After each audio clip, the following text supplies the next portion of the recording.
la iglesia de Éfeso. He pensado en esto mientras oraba, por qué introducir esta lección que conlleva bastante complejidad, porque implica tratar de entender desde la mente de Dios lo que es la iglesia. Porque para muchos la iglesia es una práctica religiosa.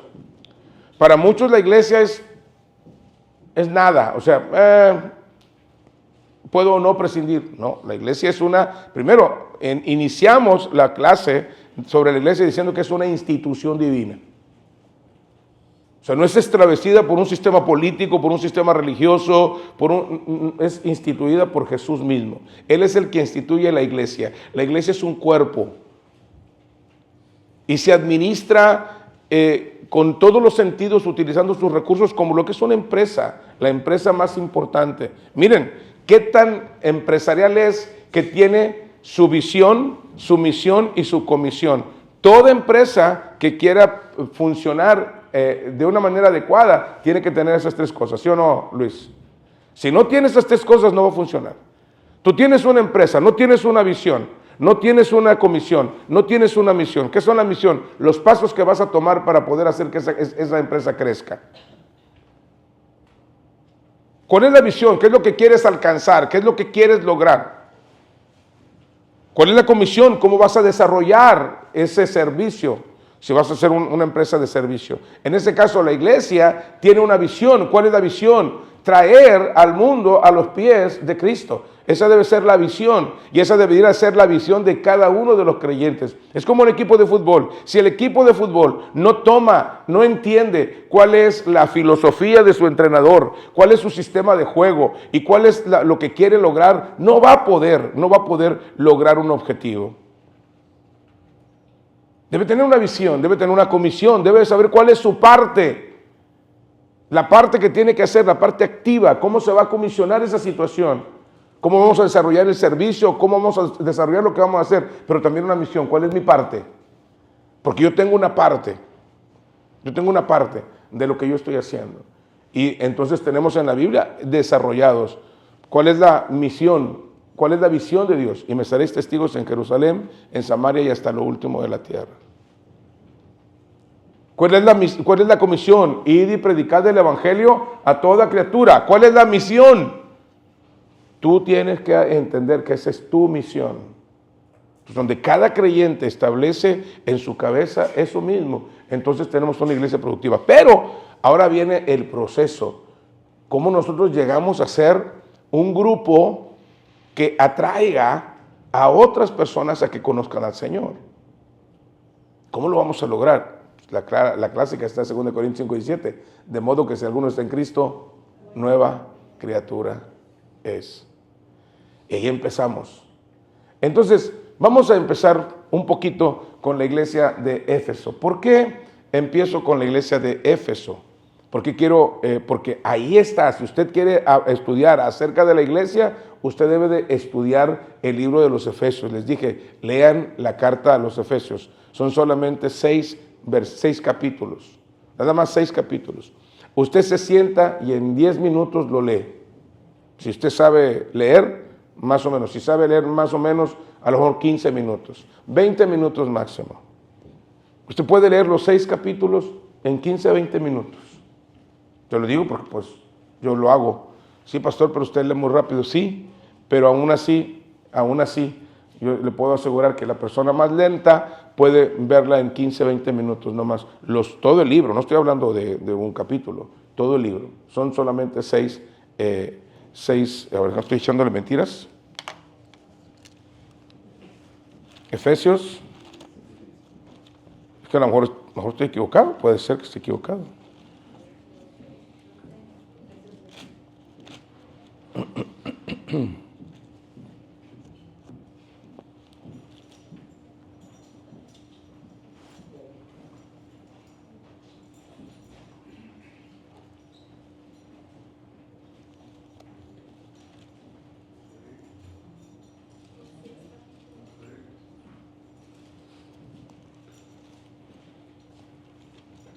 Son 156 versículos. 156 versículos en 6 capítulos.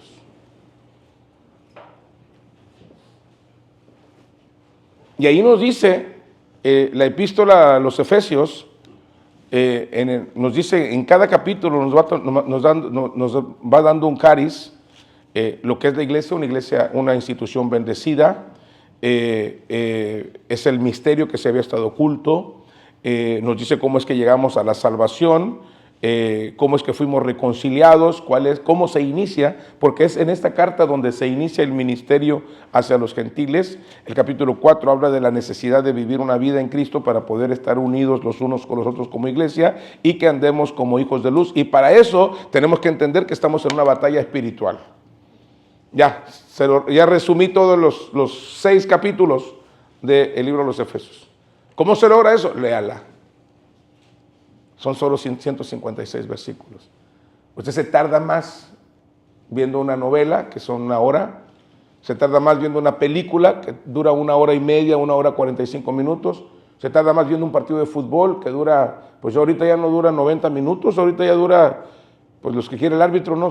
¿Cuánto están dando ahorita de reposición? Por lo menos 10 minutos, ¿no? En cada tiempo. Estamos hablando de 90, de 110 minutos. O sea, nos aventamos casi 2 horas y no tenemos problemas para tomar tiempo para eso. O nos agarramos platicando en el teléfono, en el chat, 1 hora y media, 2 horas, hablando mire, 15, 20 minutos que tome para estudiar la Biblia, no le va a hacer daño, va a ayudarle. Vamos a ver por qué la iglesia de Éfeso. ¿Por qué he tomado? Porque esa es la iglesia de Éfeso a quien se le escribe a la primera que se le escribe una admonición de parte del Señor, pero es una admonición rara, y que de esa iglesia, de esa admonición, parten casi la mayoría de los problemas de las congregaciones. Ahorita vamos a ir viendo eso. Vamos a ver un poquito del registro de la iglesia en Éfeso, porque sabía que no lo habían leído, por eso les hice este pequeño resumen. Después de estar en Corinto 1 año y medio y de ser rechazado por los judíos, Pablo se dedicará a alcanzar a los gentiles. Hechos capítulo 18, vayan a Hechos capítulo 18, versículo 6. Abra su Biblia, Hechos capítulo 18, vaya al versículo 6. Recuerde que este es un estudio bíblico, así es que debería traer su Biblia para hacer sus anotaciones. Bueno, salvo que usted ya se la sepa de memoria, bueno, lo felicito. En el versículo 6, el apóstol Pablo dice esto: pero oponiéndose y blasfemando estos, les dijo, sacudiéndose los vestidos, vuestra sangre sea sobre vuestra propia cabeza, yo limpio, desde ahora me iré a los gentiles. Tremenda reacción de Pablo. Pablo había estado llegando a los judíos, donde quiera que llegaba a la sinagoga, les predicaba de Cristo, y cuando el pueblo judío se levantaba y blasfemaba y se ponía violento, porque casi en todas partes donde llegaba Pablo y les predicaba el evangelio, casi lo corrían porque querían matarlo. De hecho, el apóstol Pablo, cuando sale de Corinto, justamente va a dar a Éfeso.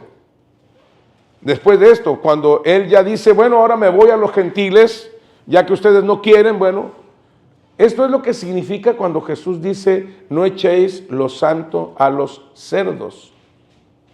No echéis lo santo a los perros, ni vuestras perlas delante de los cerdos, no sea que se vuelvan y os despedacen. O sea, cuando alguien que tú le estás hablando del Señor no desea escuchar del Señor, lo que tiene que hacer es retírate y ora por esa persona. Muchas de las veces creemos que tenemos la responsabilidad de convencer a las personas. Esa no es su tarea, mi hermano. Nuestra tarea es predicarles el evangelio.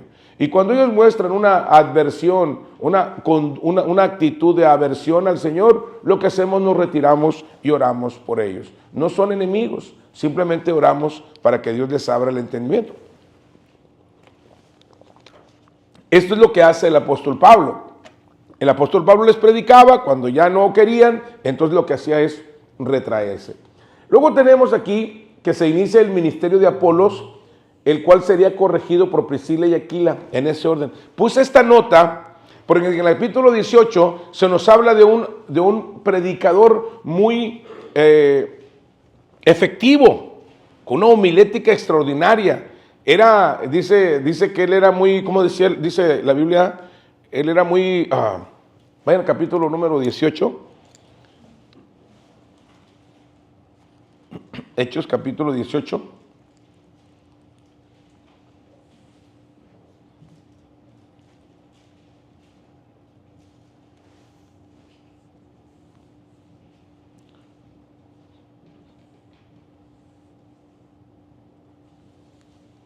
Entonces llegó a Efeso un judío llamado Apolos, natural de Alejandría, varón elocuente, poderoso en las escrituras. ¿Qué significa? Ahora yo le pregunto, cuando aquí está hablando de las escrituras, ¿a qué se está refiriendo?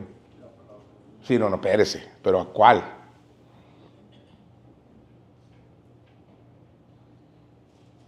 Pues, si estamos hablando de Éfeso, es de Éfeso. ¿A qué se refería? Mike. Al Antiguo Testamento.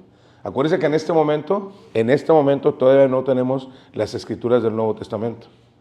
Por eso el apóstol Pedro, por ejemplo, dice, en la cual nuestro hermano Pablo nos expresa en sus cartas y en las otras escrituras. Cuando está hablando de las escrituras, está hablando del Antiguo Testamento.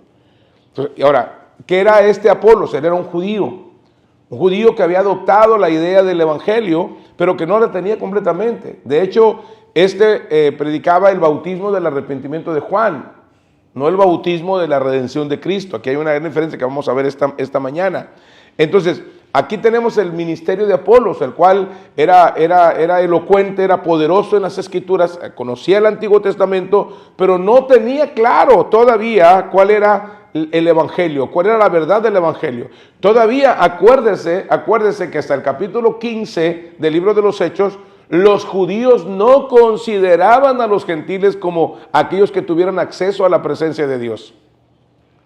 Ese es el capítulo 15, donde el Espíritu Santo tiene que dirigir a los apóstoles para que estos ahora reconozcan que los gentiles son parte de la iglesia. Usted y yo somos gentiles. Nosotros estábamos exentos. Por eso en el capítulo 2 del libro de los Efesios dice, en aquel tiempo estabais sin Cristo, sin Dios y sin esperanza en el mundo.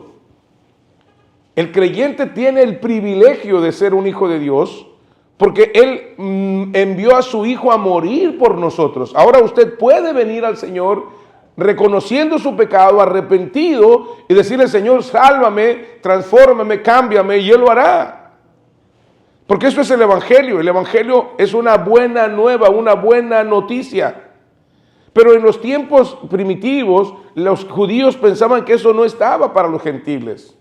Por eso el apóstol Pablo, en el capítulo número 18, verso 6, él dijo, me vuelvo ahora a los gentiles. Porque en Deuteronomio 32, el profeta Moisés había dicho que les iba a provocar a celos con un pueblo que no era pueblo. Y ese éramos los gentiles.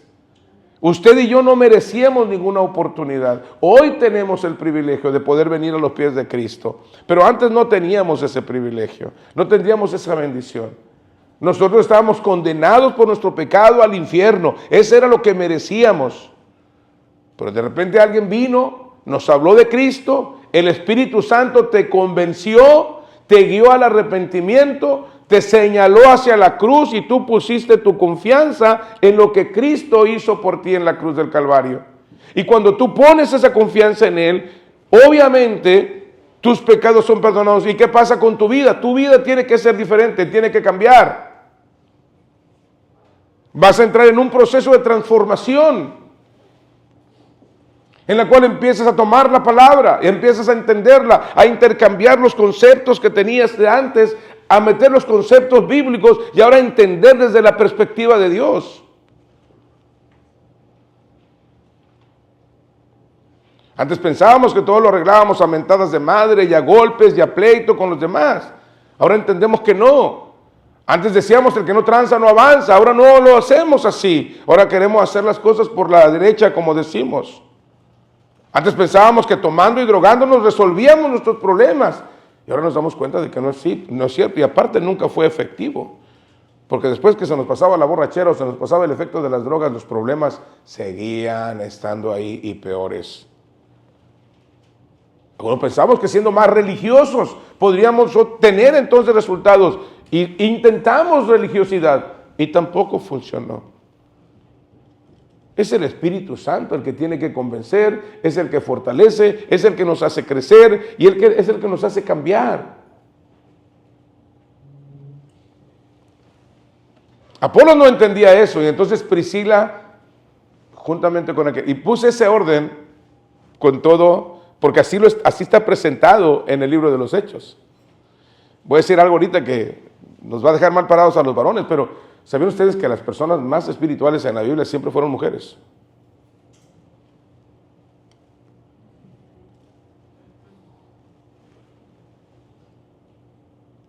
Por eso en el libro de los Efesios rescata ese concepto y dice ahora al marido, usted es cabeza del hogar, ahora usted tiene que tomar esa situación. Pero ahí en Hechos, capítulo 18 dice, 18:24, dice Priscila y Aquila, o sea, la que se aventó al ruedo fue Priscila. Es un problema que todavía seguimos teniendo en la actualidad.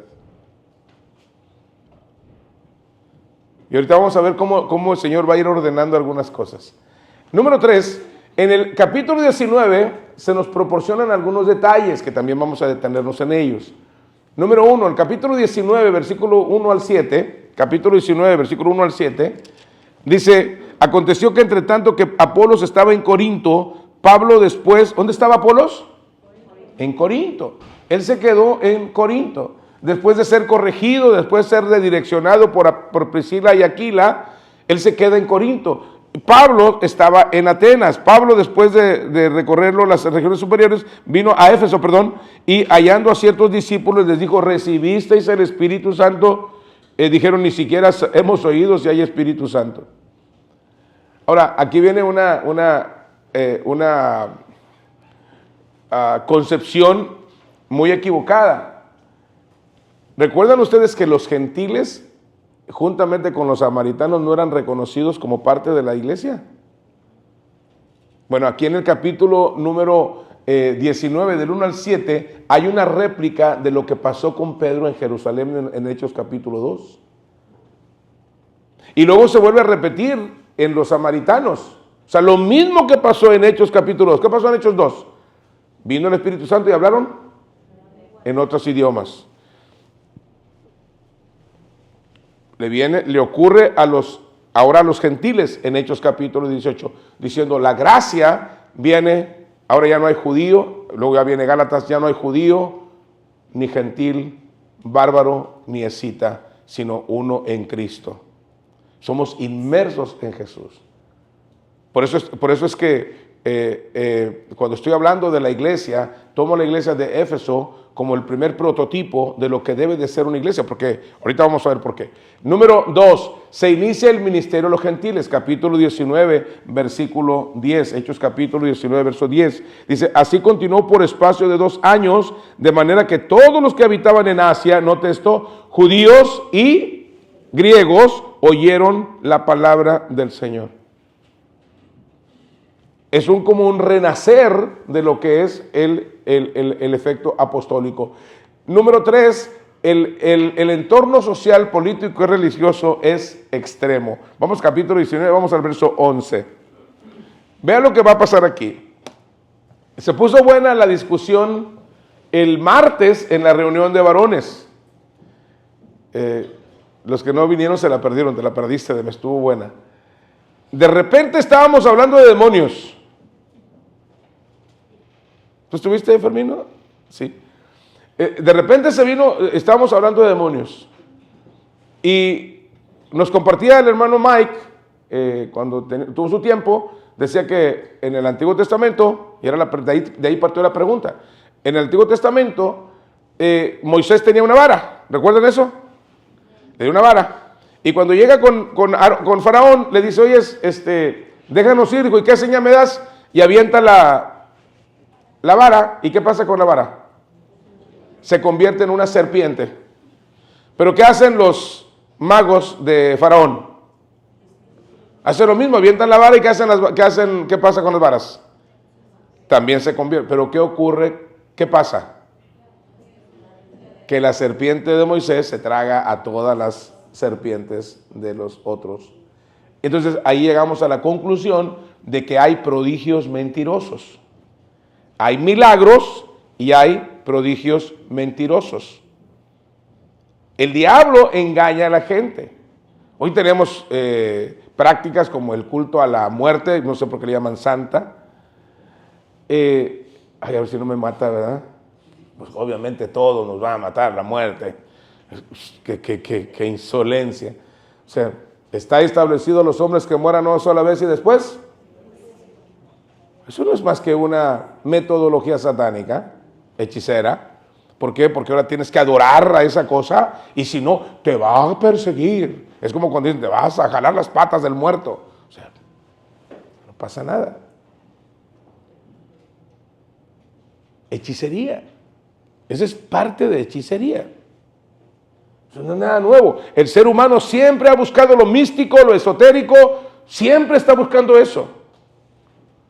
Y a veces los creyentes estamos jugando en esos entornos. ¿Por qué razón cree que el pueblo de Israel recibió de Dios la advertencia cuando Él dice, no usarás adivinación, no habrá quien consulte a los muertos, no quien haga todo esto? Que todo lo vemos cuando estamos en la antesala de Halloween y lo enseñamos. Todas esas prácticas lo que hacen es puertas dimensionales para que pueda haber efectos en tu vida. Hay personas que piensan que es inocuo ver el horóscopo, es inocuo ver que alguien le lea el té o que le lean el café, o los adivinos. Yo sigo pensando en los adivinos, ¿no? Y hay un chiste que a mí es mi favorito, ¿no? Llega, dice, el mejor adivino del mundo, y está ahí en la puerta, y va y toca la puerta. Y de adentro se oye una voz. ¿Quién es? Ah, mentiroso. Pero nadie tiene lógica. Nadie tiene lógica. Una mujer adivina se te acerca por 100 pesos y te dice, te doy los números premiados de la lotería. Si los tuviera, no anduviera en la calle pidiendo 100 pesos. Lógica. Pero a veces el sentido común es el menos común de los sentidos. Ahora, ¿existen poderes satánicos? Sí. Pero les pregunto algo, ¿cuál es el propósito del diablo?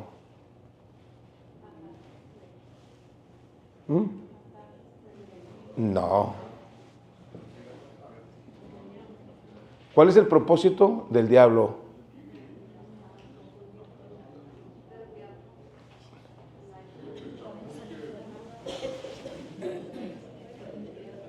Échenle. Todavía no le pegan. Llevarte al infierno. Llevarte al infierno es el propósito del diablo. A él no le importa si te puede hacer rico por un tiempo, si te puede hacer que tú tengas placer por un tiempo.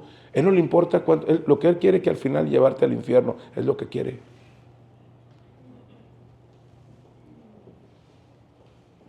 De hecho, lo predicamos el miércoles.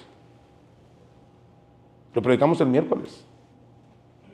Salmo 73 dice, me asombré de ver cómo prosperan. Uno voltea y dice, oye, espérate, no camina con Dios y mira cómo le va.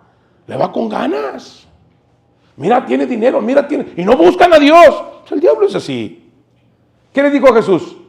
Todo esto te daré si postrado. No tiene problema.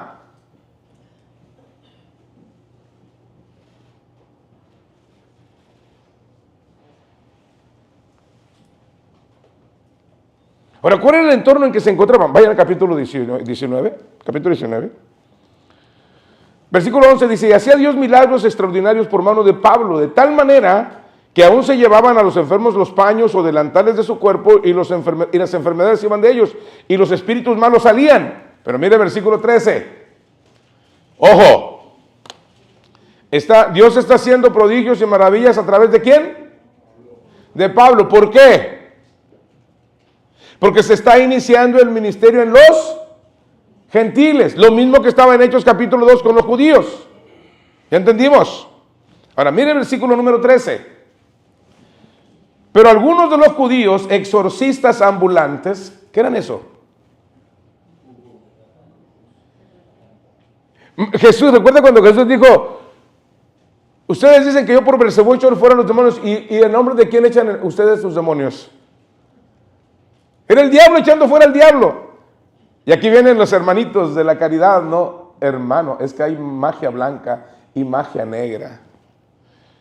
Ay, Dios mío. Yo cuando escucho eso de creyentes, ¿no? Me dan ganas de decirle al Señor, Señor, ya ven por mí, ya, porque ya. Se enardece uno, hermano, en serio. Mire, una ocasión en la familia de mi esposa, me llama una de sus hermanas. Oye, es que en la casa se están moviendo cosas. ¿Cómo que están moviendo cosas? Sí, pues de repente se mueven cosas, se caen, se mueven cuadros. Ok. Bueno, mira, antes de que yo vaya para ir a orar por tu casa, quiero primero platicar contigo. Ya me siento con ella, está con su hija y le pregunto, oye, a ver, ¿estás viendo películas de espantos, de terror aquí en tu casa? No. Bueno, para aquellos que no saben, los conjuros que se hacen en las películas de terror diabólicas son reales. El diablo no lo toma a juego. Y tú permites que alguien en la sala de tu casa haga un conjuro diabólico. Ten cuidado. Ve las estadísticas. Hoy no tienen más que ver Google y ver cuántos homicidios provoca Carrie, cuántos suicidios se provocaron en tales o cuales. Solamente búsquenlos. No tienen ni siquiera que preguntarme a mí. A veces andamos jugando con situaciones de Buda y le rasco la panza a Buda y le pongo un peso, ¿no? Si cuando alguien me agarra la panza, digo, pues de perdió dame el dólar, ¿no? O sea, pero milagro no te voy a hacer, ¿no? O sea, eso no es un juego, hermano. La idolatría no es un juego. El apóstol Pablo en Corintios 11 dice que los ídolos son demonios. Ay, hermano, es que, lo siento, eso dice la Biblia. Tienen ojos, mas no ven, tienen oídos, pero no escuchan, eso no va a pasar nada. Una vez llegué a casa de un hermano cuando estaba en la primera congregación, entro a su recámara, oro por él, y me encuentro un Cristo grandote así ahí, una imagen de Cristo. Le digo, hermano, ¿por qué tiene eso ahí? Usted es un creyente. Dijo, hermano, es que luego si me castiga porque lo quito. Le digo, es más fácil que se le caiga ahí y entonces lo va a castigar, pero el mono usted, no sé. Ahora, discúlpeme si hiero su sensibilidad religiosa, pero yo tengo que decirle la verdad. Un ídolo nada es. Amén. Número 4. A veces andan con que el horóscopo, o ir al brujo para que nos lea el café, o que nos lea la suerte, o que nos adivine, o para que me hagan una limpia, porque es que yo tengo que ser limpio. Le va a hacer una limpia de bolsillo, es lo que le va a limpiar. Y si quiere andar limpio, báñese. Es la única manera de estar limpio.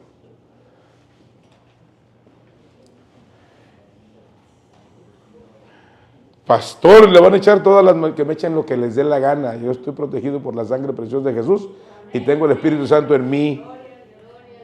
Mire, capítulo 12, verso 10, antes de que usted empiece ahí, porque, ay, pastor, ya nos vamos, porque le va a caer el chahuizle aquí. Capítulo 10, perdón.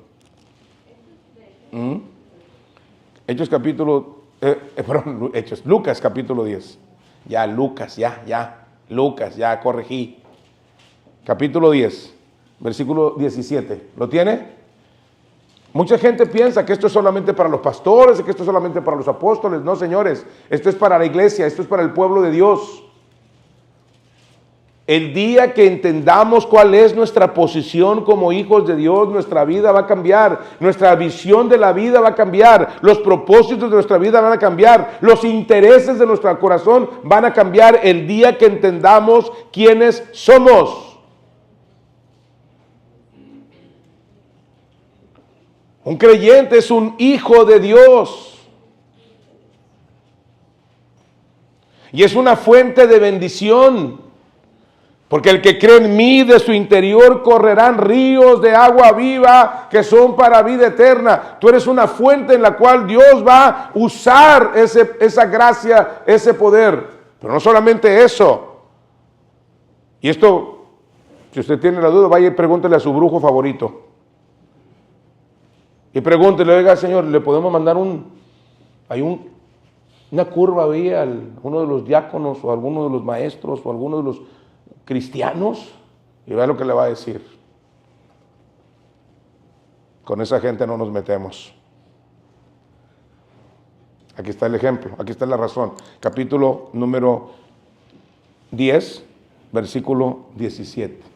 Y esto no está en enlace, esto está en la Biblia. Vea lo que dice. ¿Volvieron quiénes? Entonces no eran nada más los apóstoles nada más eran 12. Vuelven los 70 con gozo diciendo, Señor, ¿qué cosa? Aún los demonios, ¿qué? Llamé un día, íbamos a ir a orar por una persona endemoniada y ni siquiera les dije. Les dije, necesito apoyo de diáconos porque necesitamos ir a orar por una persona. Nomás me llegó uno que después me dijo que se quería regresar a la cuadra. Pero no pasó nada. Lo que pasa es que a veces no entendemos quiénes somos. Escuche bien, yo no tengo poderes especiales porque soy pastor. Es más, yo no tengo poderes. El que tiene poder es el nombre del Señor. El nombre del Señor. En el nombre del Señor no hay demonio que se detenga. Cuando hablo con esta persona, le digo, mira, lo que tú hiciste fue un pecado. Esto es abominable a los ojos de Dios. La primera cosa que tienes que hacer es pídele perdón al Señor. Segunda cosa, renuncia a esa autoridad que tú le diste al diablo en tu vida. Porque él no puede actuar en tu vida si no se lo permites tú. Tú ora al Señor y el Señor, yo renuncio a toda autoridad que el diablo ha tomado en mi vida y Señor, te ruego que tu gracia sea sobre mí. No estoy dándole una oración modelo, estoy simplemente ¿cómo puede usted orar? Tercera, en el nombre de Cristo te ordeno que salgas de este lugar y te largues aquí. No te quiero aquí. Tú no tienes parte ni suerte en este lugar. Porque usted tiene esa autoridad. Pero como estamos jugando a la iglesita, ay, somos la iglesia del Señor, y puedo hacer lo que... No, señores, usted es una fuente de bendición, pero también tiene autoridad. No solamente es el pastor, usted también tiene autoridad. Ahora miren, capítulo número 10 de Lucas. Eran 70. Y les dijo, verso 18, y les dijo, yo veía a Satanás caer del cielo como un rayo. He aquí os doy potestad de pisar serpientes y escorpiones. Y esto es algo metafórico. Porque algunos, me puedo tragar el veneno de serpientes. No. Inténtelo y si le muerde no le eche la culpa a Dios. No se trata de tentar al Señor. Yo tengo infinidad de testimonios. Yo tengo 40 años de servir al Señor. Y tengo infinidad de testimonios de misioneros que fueron intentados ser envenenados, ser atacados, ser muertos, y cómo el Señor los protegió. El Señor ha prometido protegernos. Hermanos, yo he sido protegido por el Señor toda mi vida. Yo debería estar muerto hace mucho tiempo. Pero el Señor ha tenido misericordia. O sea, no es que soy bueno, yo soy el más vil y menospreciable de todos los seres humanos, pero Dios ha tenido misericordia de mí, como la tiene de ti. Y mira lo que dice aquí. Dice, no solamente tú puedes pisotear eso, sino que, y sobre toda, ¿qué?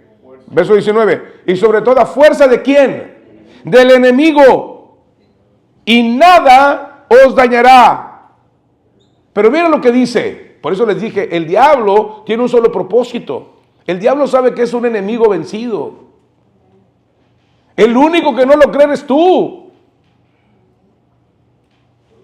Ay, pastor, es que el diablo me venció. Ay, pastor, es que el diablo me derrotó. Ay, pastor, ore por mí. No, Señor. Corrija su vida, su dirección.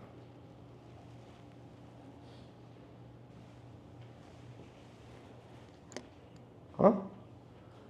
Mire, ¿qué es lo más importante? Versículo número 20. Pero no os regocijéis de que los espíritus se sujetan, sino regocíjense de que vuestros nombres están escritos en los cielos. Regocíjense de que sus nombres están, ¿qué?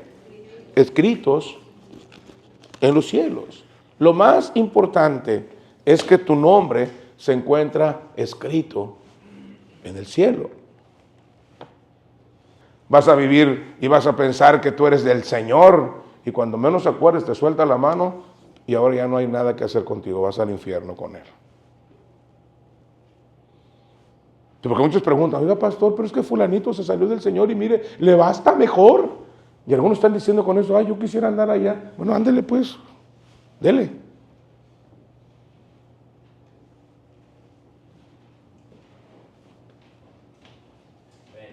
Pero ¿qué dice Salmo 73? Les has puesto en deslizaderos.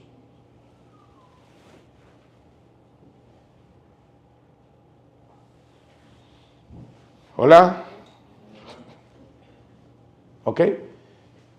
Ahora, ¿por qué estoy diciendo esto? Porque la iglesia de Éfeso estaba en medio de una situación terrible. Vayan al capítulo, otra vez a Hechos, capítulo 19. Ya vimos ese punto. Hechos, capítulo 19. Ahora dice el versículo número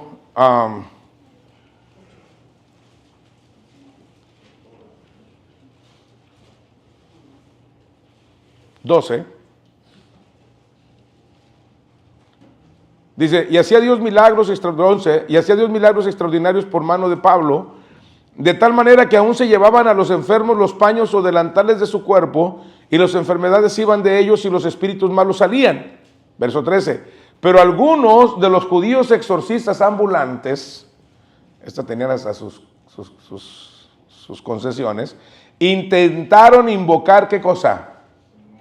El nombre del Señor Jesús sobre los que tenían espíritus malos, diciendo, os conjuro por Jesús el que predica Pablo. Esta hasta me da risa. Dice, había 7 hijos de un tal Exeba, judío jefe de los sacerdotes, que hacían esto. Pero respondiendo el espíritu malo dijo, a Jesús conozco y sé quién es Pablo, pero a ustedes no sé qué jabón los patrocina. Y les dio una pela pero sabrosa. Versículo número verso 16. Y el hombre en quien estaba el espíritu malo saltando sobre ellos y dominándolos, pudo más que ellos, de tal manera que huyeron de aquella casa desnudos y heridos. Dice, y esto fue notorio a los que habitaban, ¿dónde? ¿Por qué está escrito esto aquí? La gran mayoría de la gente, y quizás tú eres uno de ellos, pensamos que la única cosa que estamos haciendo aquí es jugando a la religión. Nos sentamos aquí, alabamos al Señor, después nos vamos y nos vamos al chupe otra vez. Y nos vamos a pelear con medio mundo y a mentar a la madre del mundo y a hacer media y una barbaridad. No, Señor, eso no es, eso es religión, pero eso no es cristianismo.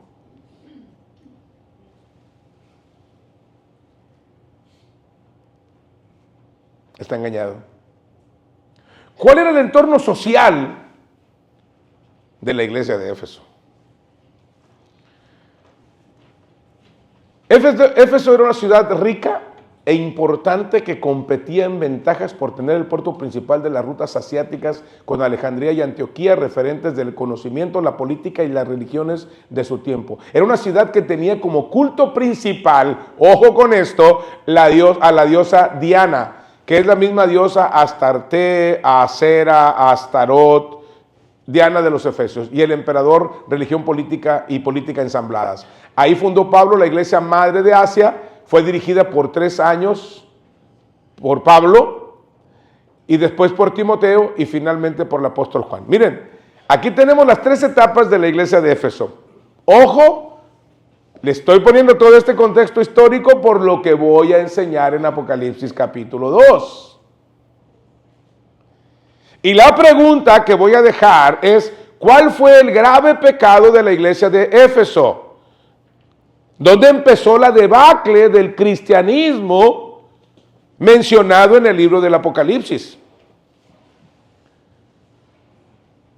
Porque en el libro del Apocalipsis, en el capítulo 2 y 3, se mencionan 7 iglesias. La iglesia de Éfeso, la iglesia de Esmirna, la iglesia de Pérgamo, la iglesia de Tiatira, la iglesia de Sardis, la iglesia de Filadelfia y la iglesia de Laodicea. Y todas estas cartas parten desde una isla llamada Patmos. Ah, caray. ¿Quién estaba en Patmos? El apóstol Juan, que recibió el mensaje del Señor a la iglesia de Éfeso. Ahora vamos a ubicarnos. ¿Ya estamos? El entorno, ahorita vamos a ver un poquito más del entorno, Pero la iglesia de Éfeso tuvo por lo menos 3 pastores prominentes. ¿Quiénes eran? Pablo. ¿Quién era el otro? Timoteo y Juan. Esos son los 3 pastores que han de dirigir la vida de la iglesia en Éfeso. Esto es muy interesante. Ahorita lo vamos a ver. Porque ahora les voy a dejar que estudien la epístola del apóstol San Juan, la primera epístola. Esa es la tarea para esta semana. Nada más esa tarea les voy a dejar. La primera epístola de Juan, nada más.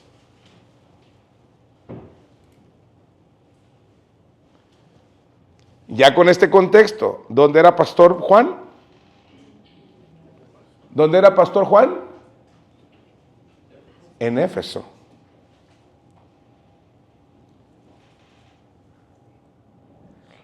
¿A quién le escribió la carta a los Efesios? ¿Quién le escribió? Pablo. ¿Quién recibió instrucciones de parte de Pablo para que se desarrollara correctamente la escuela de Éfeso, la iglesia de Éfeso? Pablo, ok, ya vamos entendiendo. Astarot, diosa de la fertilidad y el amor sexual, deidad principal de los cananeos, en Jueces capítulo 2, verso 13, capítulo 10, verso 6, 1 de Samuel 7, 3, 41 y 1 de Samuel 12, 10. Se conoce también con el nombre de Acera, en Jueces 6, 25 y 1 de Reyes 18, 19. Parte esencial de su culto era la prostitución. Pero por eso se cree que el nombre Astoret es una forma hebrea del nombre Astarte, pronunciada por los judíos con vocales de la palabra Boshet, es decir, vergüenza. El culto a Astoret, muy común entre los vecinos de Israel, pronto llegó a popularizarse también, según parece, entre los israelitas. Jueces 2:13, 3:7, 1 de Samuel 7:3, 4, 1 de Reyes 11:5. Se luchó continuamente contra esta forma de idolatría. Se le quitó el reino a Salomón, fíjese, lo que originó en Salomón, por haber transigido con este culto. Esto dice 1 de Reyes 11:33. En la reforma de Josías, todo lo relacionado con Astoret se arrancó y se quemó como primer paso hacia la purificación del templo. Y el nombre griego, ¿cómo se llama? Diana de los Efesios. Y esta era la imagen original de la diosa Astarte, Acera, Astoret o Diana de los Efesios. Todo lo que usted ve ahí en la parte de enfrente de la imagen son pechos femeninos. Entonces, esta era la diosa a quien el pueblo estaba acostumbrado en Éfeso a adorar. Y dígame si no.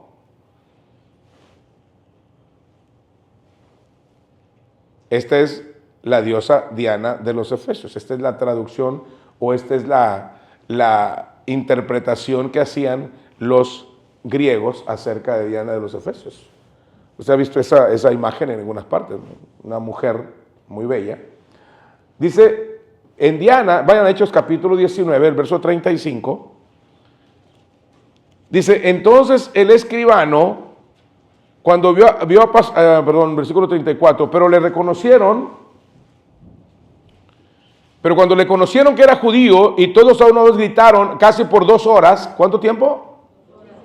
Grande es Diana de los Efesios. Entonces el escribano, cuando había apaciguado a la multitud, dijo, varones efesios, ¿y quién es el hombre que no sabe que la ciudad de los Efesios es guardiana del templo de la gran diosa Diana y de la imagen venida de Júpiter? Vaya usted al Distrito Federal y párese enfrente de la catedral y empieza a predicar el evangelio y vea lo que pasa.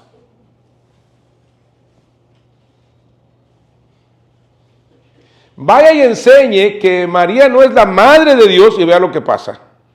Vea lo que pasa en su cabeza en este momento.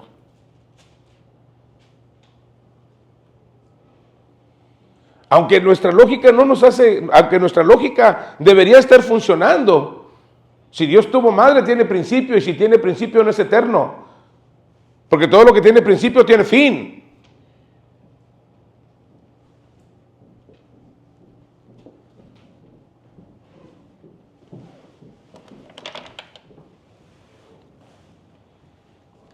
Nombre latino de la diosa más célebre de Asia Menor, llamada Artemisa por los griegos. En la mitología clásica era una hermosa cazadora y virgen, una deidad lunar a la que se consideraba protectora de las jóvenes casaderas y ayudadora de las mujeres en tiempo de parto. En sus orígenes asiáticos había sido diosa de la naturaleza silvestre y de la fecundidad, con rasgos a veces feroces. Gracias al sincretismo de la época, la Diana de los romanos era una fusión de varias diosas primitivas.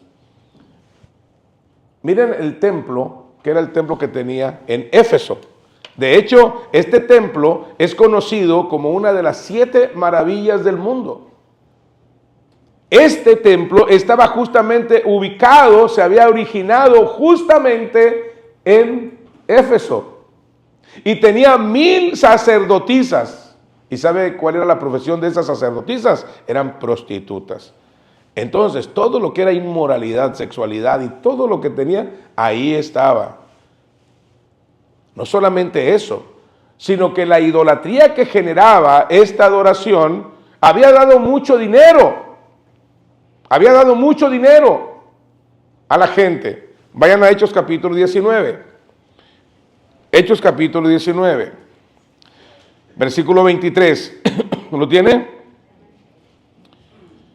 Hubo por aquel tiempo un disturbio no pequeño acerca del camino, porque un platero, ¿qué es un platero?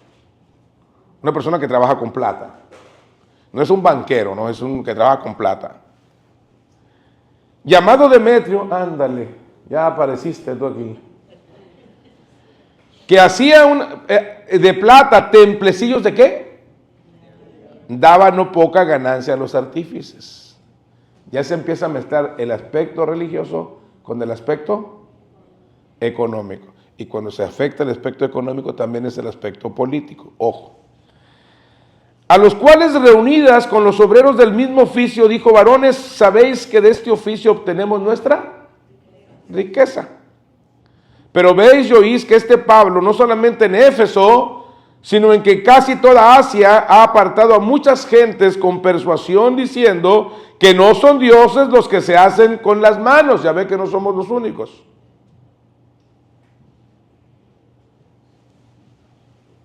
Sí, no, esa medallita que usted se pone y esa imagen que usted tiene en su casa no es un dios, es un ídolo.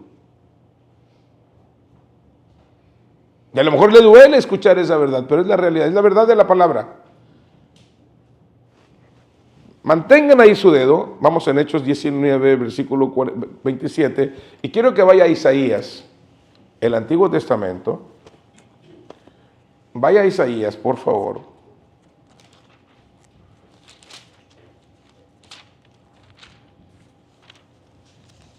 Y a lo mejor usted lo puede estar notando como este es un atentado contra mi fe. No, para nada. Lo último que quiero es molestarle, pero no quiero que viva engañado.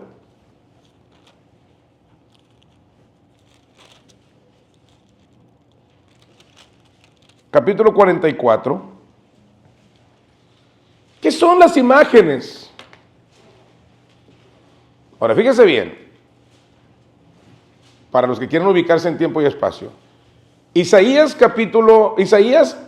fue escrito 700 años antes de Cristo. ¿Ok? Entonces todavía no había catolicismo. Digo, para que entienda. Eso se adoptó por parte de las religiones como un medio de control. ¿Cuántos vieron la película de Chamula? Era un medio de control, mediante las fiestas patronales. Ahora, capítulo 44. ¿Lo tiene? Versículo número 9. ¿Sí?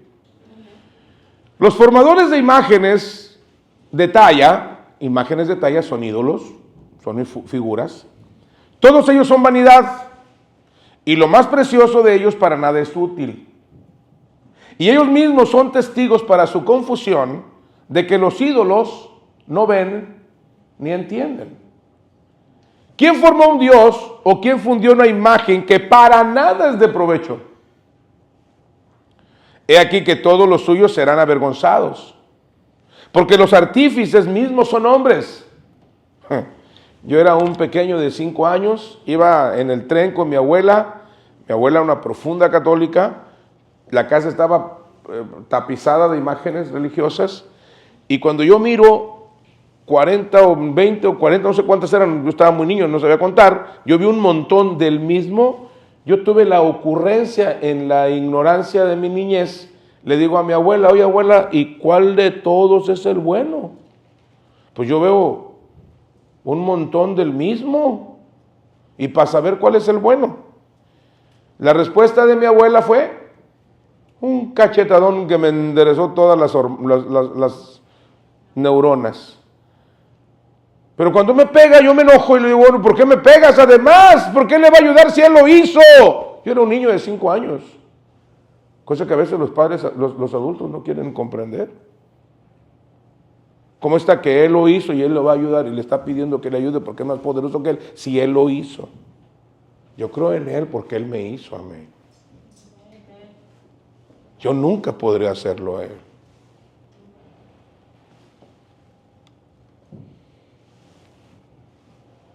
Capítulo número 44.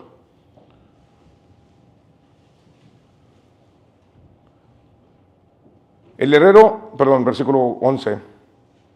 He aquí que todos los suyos serán avergonzados porque los artífices mismos son hombres. Todos ellos se juntarán, se presentarán, se asombrarán y serán avergonzados a una. Ahora dice, el herrero, primero hay imágenes de metal. Toma la tenaza, trabaja en las ascuas, le da forma con los martillos, trabaja en ello con la fuerza de su brazo. Luego tiene hambre y le faltan las fuerzas, no bebe agua y se desmaya. Luego vienen los de madera. El carpintero tiende la regla, lo señala con almagre, lo labra con los cepillos, le da figura con el compás, lo hace en forma de varón, a semejanza de hombre hermoso, para tenerlo en casa. Las imágenes de madera.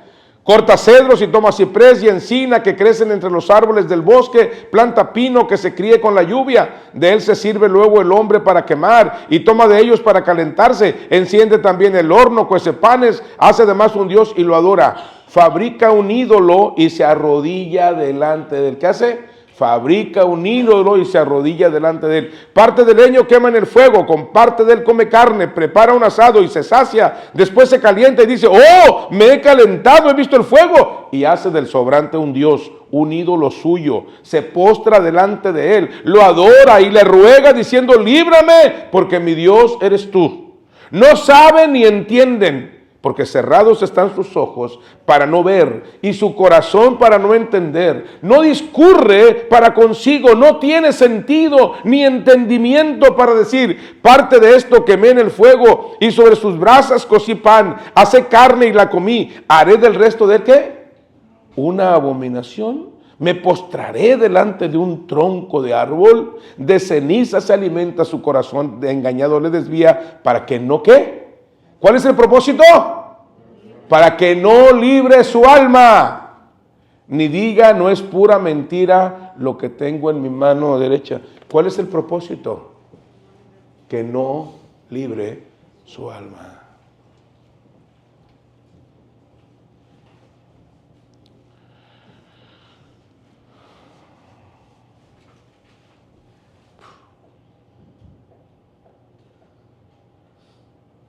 Y aquí no está hablando, hermano, solamente de los ídolos católicos. Hay mucha gente que tiene él es su propio ídolo. Hay gente que dice, Dios dice, pero yo digo. Se cree en Jesucristo.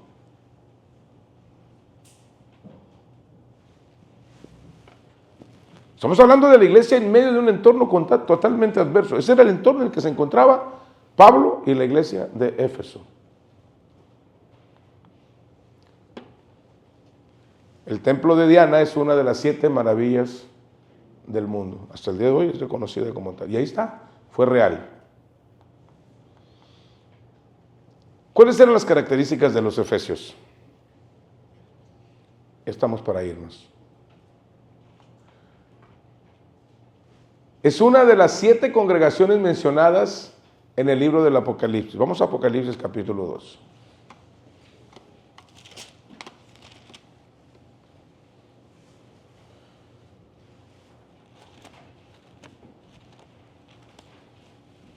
Y a veces decimos nosotros, oh, ahora vamos a ubicarnos en tiempo y espacio. Capítulo 2, del 1 al 7.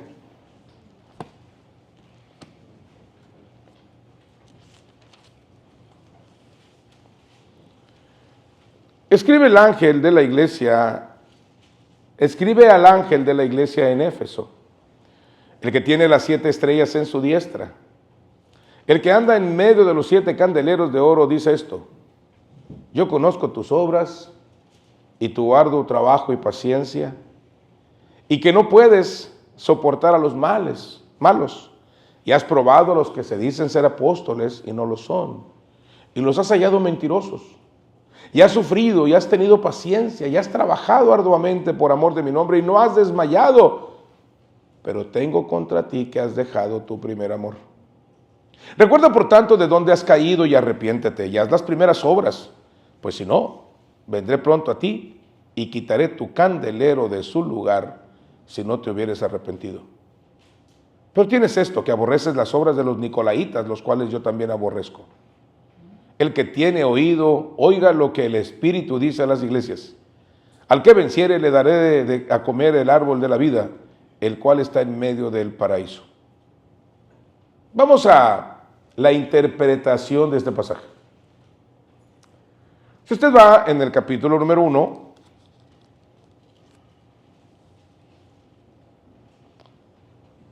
vea el versículo 20 del capítulo 1. ¿Quién es el ángel de la iglesia en Éfeso?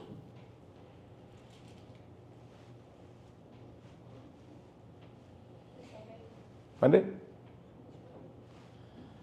Dice, el misterio de las 7 estrellas que has visto en mi diestra y de los 7 candeleros de oro, las 7 estrellas son los ángeles de las 7 iglesias.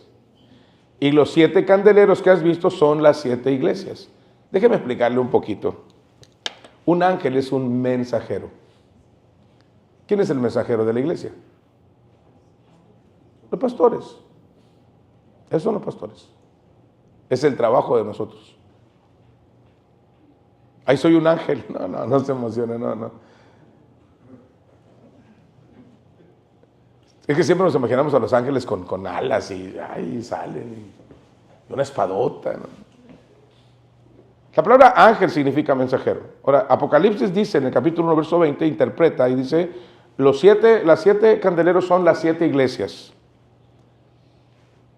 Y los ángeles, las estrellas, son los que dan el mensaje a la iglesia. A mí no me gusta mucho usar estos términos porque soy pastor. Pero esa es la responsabilidad que nosotros tenemos en la iglesia. De dar el mensaje, de enseñar el mensaje. Para eso hemos sido llamados, para eso tenemos un llamamiento. Esa es la función que tenemos. Nuestra función no es decirle a la gente lo que la gente quiere escuchar, sino lo que necesita escuchar.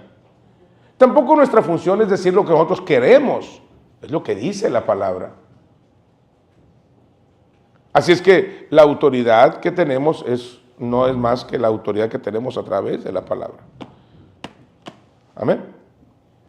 Ahora, vamos a ver las características de la iglesia de Éfeso. No vamos a hablar del pastor, vamos a hablar de la iglesia.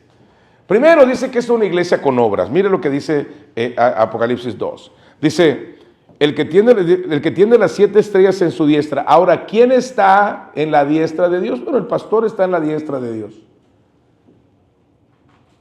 Y ¿recuerda usted en el Antiguo Testamento el sacerdote arónico? Cuando el sacerdote no era limpio, lo mataban. Cada pastor tiene una responsabilidad. Pero mire el versículo número 2. Yo conozco tus obras. Primero, era una iglesia con obras. Era una iglesia que trabajaba. Segundo, era una iglesia con arduo trabajo por amor a Dios. ¿Sí o no? Ahí está el capítulo 2, versículo 2. ¿Lo tiene? Y tu arduo trabajo y paciencia. 3. Una iglesia celosa de su conducta, que no puede soportar a los malos. Estás preocupadísimo. ¿Quién es malo? Vamos a ejecutarlo. La iglesia de Éfeso era celosa de eso. ¿Qué más tenía la iglesia? Dice, y que has probado a los que dicen ser apóstoles y no lo son, los has hallado mentirosos. Una iglesia ilustrada y celosa de la sana doctrina. Eso era la iglesia de Éfeso. Has analizado a los apóstoles, los has encontrado mal. El trabajo mío es estar analizando, checando doctrina, checando ver qué es lo que está pasando, qué es lo que está ocurriendo, y es mi trabajo. Siguiente, una iglesia que sufrió los embates del mundo. Note lo que dice capítulo 2. Has probado a los que dicen ser apóstoles y no lo son, los has hallado mentirosos, y has sufrido, y has tenido paciencia, y has trabajado arduamente por amor de mi nombre, y no has desmayado. Una iglesia que sufría los embates del mundo. Una iglesia resiliente. No has desmayado. A ver, hermanos. Entonces, ¿cuál es la queja?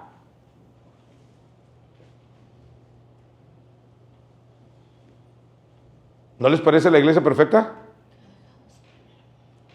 Hey, hello. ¿No les parece la iglesia perfecta? ¿No les parece la iglesia que nosotros estamos buscando?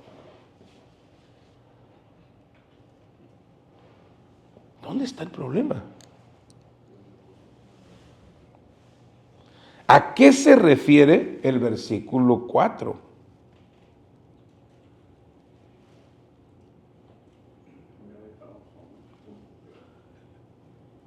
A ver. Ayúdenme.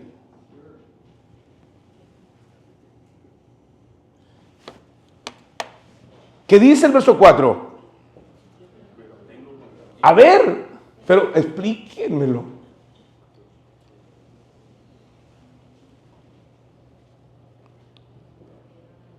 Ah, ¿verdad, Esther? ¿Qué onda? ¿No dice que has trabajado arduamente por amor a mi nombre? ¿Dice eso o no dice eso? Entonces, ¿a qué se refiere el verso 4?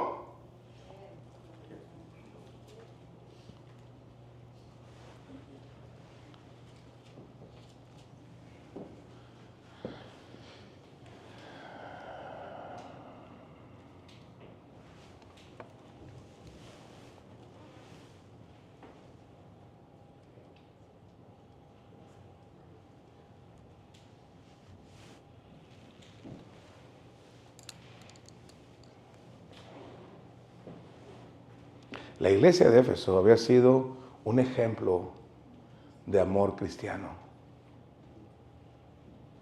Había llevado al máximo el mandato que Jesús les deja en Juan capítulo 13. Y en esto conocerán todos que sois mis discípulos, si tuvieseis amor los unos por los otros.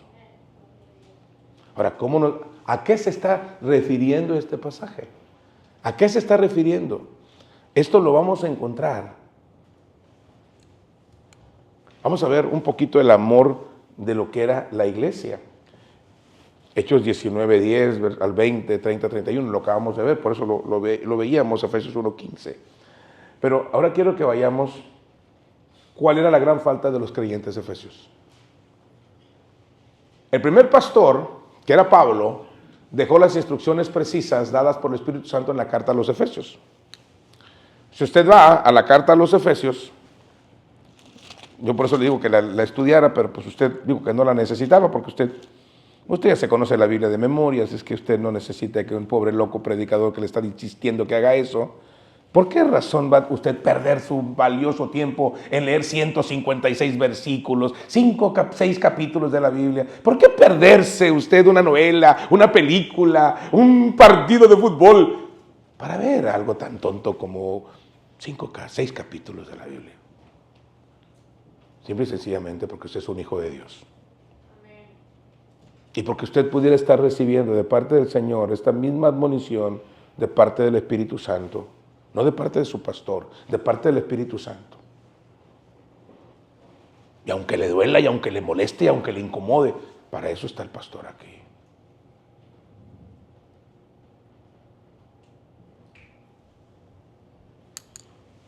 ¿Dónde lo dice? Vayan a Eclesiastés.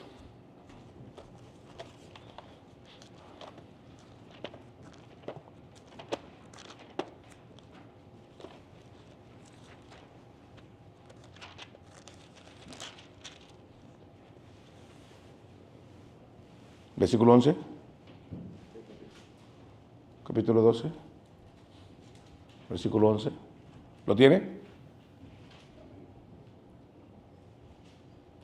La segunda parte, no le haga caso a la primera parte porque yo no soy nada sabio. Pero sí soy pastor.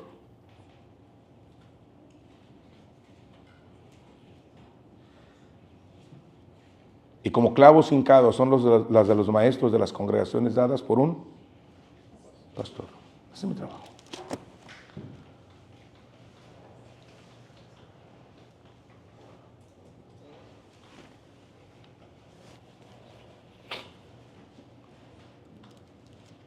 Efesios, en el capítulo 1 dice que somos una iglesia, somos un grupo bendecido. Tenemos bendiciones espirituales en Cristo. Hemos sido puestos para alabanza de su gloria. Lo repite una y otra vez en los primeros versículos del capítulo 1. En el capítulo 2, en el versículo 10, nos dice que somos creados para que hagamos buenas obras, que caminemos en su voluntad. El capítulo número 3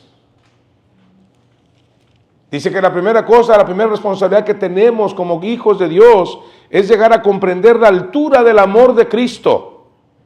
En el versículo 18 del capítulo 3, para que seáis plenamente capaces de comprender con todos los santos cuál sea la anchura, la longitud, la profundidad y la altura, y de conocer el amor de Cristo que excede a todo conocimiento. El capítulo número 4 invoca la unidad como iglesia. Partiendo desde la nueva vida, no desde la vida anterior, porque a veces lo que nos rige todavía es nuestra vida anterior. El capítulo 5 nos invita a que andemos como hijos de luz y que aprendamos a someternos en el amor de Dios los unos a los otros. Y donde empezamos es en nuestra casa, en nuestro matrimonio, con nuestros hijos, porque esa es la evidencia de la llenura del Espíritu Santo. Y estamos en medio de una guerra todos los días que muchos no logramos comprender. Por eso no cuidamos nuestra vida de oración, por eso no cuidamos nuestra vida de alimentación de la palabra. Por eso no somos guerreros en la calle hablando de Cristo a la gente.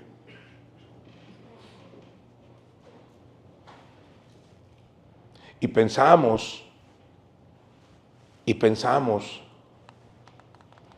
tontamente que con ser una iglesia con obras, una iglesia que trabaja por amor a Dios, una iglesia celosa de la moralidad de la iglesia, una iglesia que conoce la sana doctrina, una iglesia que lucha contra el mundo, una iglesia que aguanta, pero que no se aman unos a otros. Ahora usted dice, no, pastor, usted está exagerando. ¿Esa es su interpretación? Bueno, vamos a verlo. Vamos a verlo. El apóstol Pablo escribió la carta a los Efesios. Ya vimos un poquito la carta a los Efesios. Ahora ahí lo dejo para que usted lo estudie. Segundo, el segundo pastor era Timoteo. Y tenía un trabajo específico asignado por su antecesor y maestro. Por eso tenemos las epístolas de Timoteo y Tito. Y es interesante, ¿qué había en la iglesia de Éfeso? ¿Qué había en la ciudad de Éfeso? ¿El culto a quién? ¿Cuántas sacerdotisas tenía? ¿Y qué eran? Prostitutas. ¿Qué querían ser las hermanas en la iglesia de Éfeso?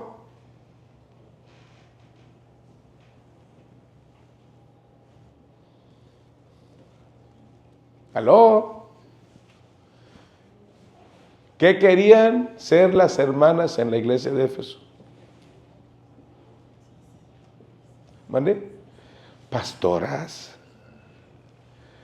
Por eso el capítulo 3 de 1 Timoteo menciona cuáles son las características y responsabilidades del pastor. Por eso no hay pastoras en la Biblia. Bueno, sí hay pastoras, pero de chivos, de ovejas.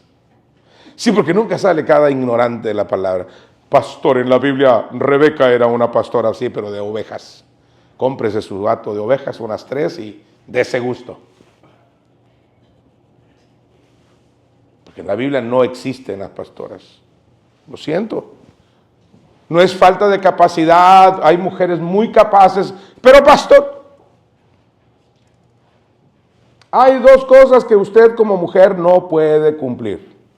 Puede cumplir con todos los requisitos, son un montón de requisitos, pero hay 2 que no puede cumplir. O debátalo conmigo, aquí estoy. Número 1, usted como mujer puede ser marido de una sola mujer. Pregunto. Ay, sí, pastor, pero yo puedo ser esposa de un solo marido. No, ahí dice marido de una sola mujer. Y si usted puede ser marido de una sola mujer, usted no puede estar en el ministerio según Romanos 1:28 porque es lesbiana.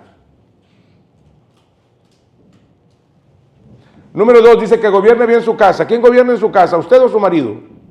Digo, ninguno, sí le creo. Pero bueno, ok, ¿cuál debería ser? ¿Ah? El esposo. Entonces, si usted está gobernando en su casa, mi hermana, usted está en pecado, ¿sí o no? ¿Puede ser pastor? No. Tan, fin del discurso. Ahora, no se enoje conmigo. Misógino, machista, patriarcal. Ah, piense y diga lo que quiera. Yo no lo dije, lo dijo el Espíritu Santo a través de Pablo. Vaya y peleese con él. Yo nomás soy un vocero. No la agarre conmigo. Pero vamos al segundo, vamos al tercero, que es el que me ocupa. El tercero y último, Juan el Apóstol, tuvo la tarea de tratar de corregir el más terrible defecto de la iglesia. Vamos a ver. ¿Qué verdad se debía de practicar en la iglesia? Vayan a 1 de Juan, capítulo 1, versos 6 al 10. Rapidito porque se nos va a ir el tiempo. Y esto nos va a ir, y hay una reflexión final que nos va a dejar en un poquito desubicados. ¿Lo tiene? Porque yo no. 1 de Juan 1, ¿lo tiene? Si decimos que tenemos comunión con Él y andamos en tinieblas, mentimos y no practicamos la verdad. Pero si andamos en luz, como Él está en luz, tenemos, no oigo, tenemos comunión unos con otros. Ahorita la hermana Claudia dijo, ay, me reuní con unos hermanos que nunca me había contado, bla, bla. Ese es el grave problema. Cuando nosotros tenemos círculos cerrados, ahí es donde está el problema. La bendición va a estar cuando aprendamos a abrir los círculos. Yo puedo compartir con todos, sin ningún problema. Pedro, Jacobo y Juan eran muy camaradas. ¿Es malo que yo tenga mis mejores amigos? No, no es malo. Una vez alguien me preguntó, ¿por qué usted siempre va a la casa de Tomás? Porque Tomás me invitaba a su casa todos los días. Yo todos los días me invita, yo voy todos los días. No me invita, no voy. No estoy en su casa porque no me invita. Mi casa está abierta siempre para todos. Yo no digo solamente pueden venir fulano, sotano, no digo, el que quiera puede venir a mi casa. Cada domingo me llegan 2 o 3 familias a la casa. Pero no está cerrada a un grupo determinado. Pero pastor, yo puedo tener amigos. Sí, usted puede tener amigos. Jesús y Juan eran muy, muy amigos. De hecho, Jesús tenía su grupo predilecto, pero se abrían a todo. Lo que estoy diciendo es que no hay nada de malo en que tengas tú tu grupo selecto, pero que también puedas incluir a todos los demás. Ese era el problema que estaba ocurriendo con la iglesia. Ahorita lo vamos a ver, y lo vamos a ver más en detalle la próxima semana. Pero note, capítulo número 1 de Juan, para no irnos, rapidito, como quiera, lo podemos ver en detalle la próxima vez.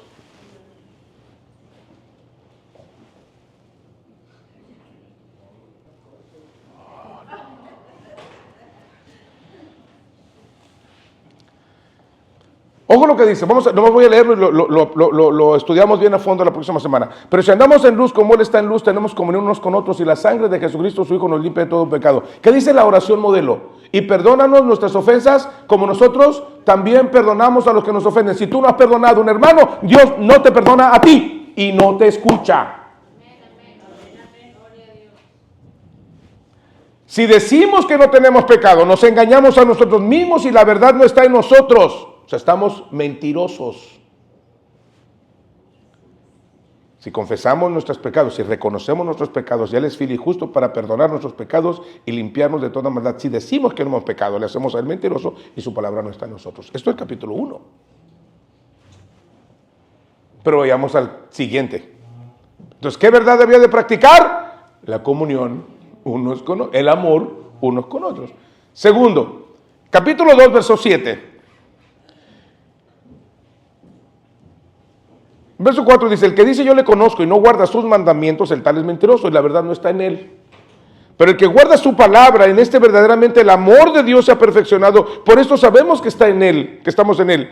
El que dice que permanece en él debe andar como él anduvo. Hermanos, no les escribo mandamiento nuevo, sino el mandamiento antiguo que habéis tenido desde el principio. Este mandamiento antiguo es la palabra que habéis oído desde el principio. Sin embargo, os escribo un mandamiento nuevo que es verdadero en él y en vosotros, porque las tinieblas van pasando y la luz verdadera ya alumbra. El que dice que está en la luz y aborrece a su hermano está todavía en tinieblas. El que ama a su hermano permanece en la luz y en él no hay tropiezo. Pero el que aborrece a su hermano está en tinieblas y anda en tinieblas y no sabe a dónde va, porque las tinieblas le han cegado los ojos.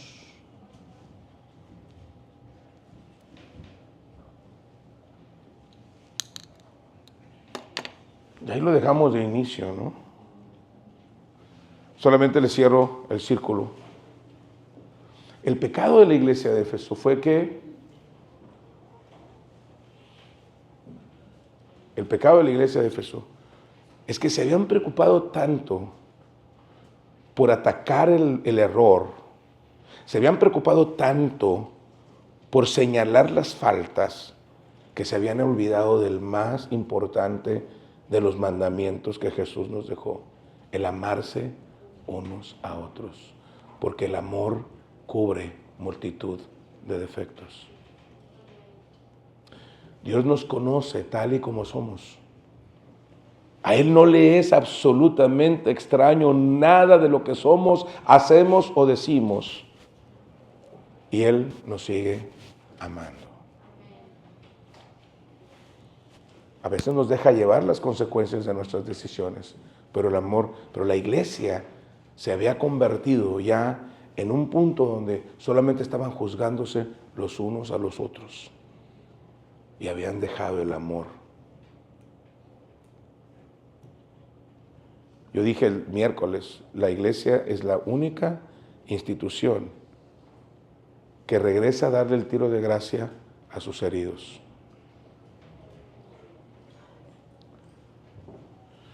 Ese era el problema, ese fue. Ahora, vamos a ver el último. ¿Qué acción nos purifica? Capítulo número 3 de Primera de Juan. Ahora, yo les animo, lean la epístola y dejen que el Espíritu Santo les hable.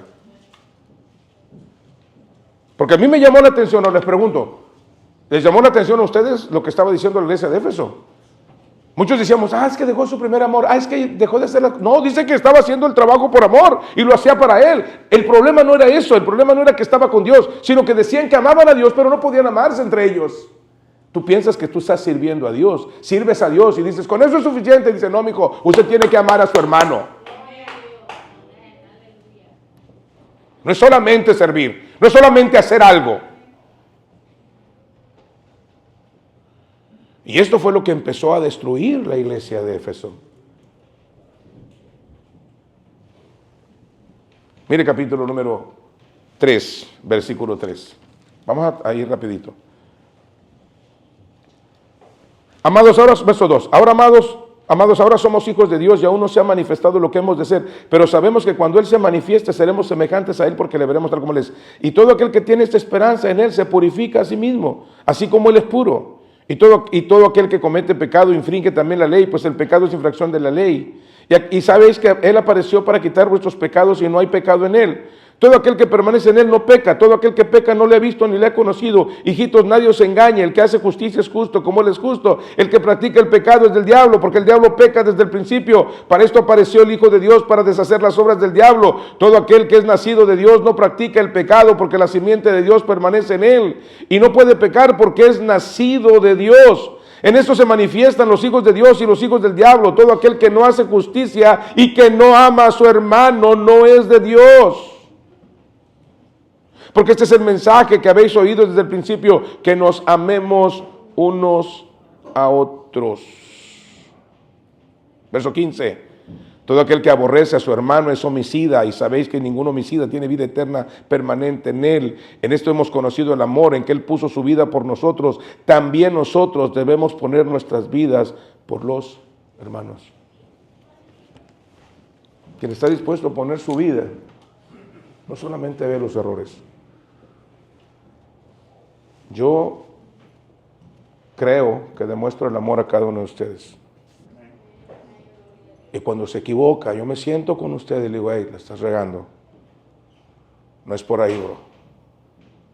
¿Cómo te ayudo a salir de esa? Cuando he tenido un conflicto, he tenido conflicto con muchos aquí de ustedes. Yo he llegado con ustedes y el hermano, ¿qué onda? ¿Qué pues? Te he ofendido en algo, te he hecho algo. Y una vez que resuelvo eso, ya queda el asunto en ti.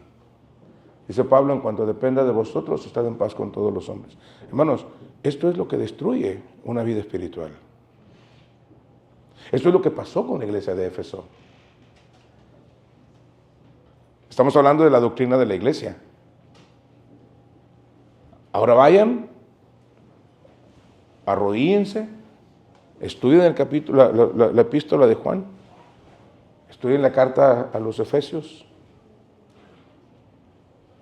y vean y dejen que el Señor les enseñe.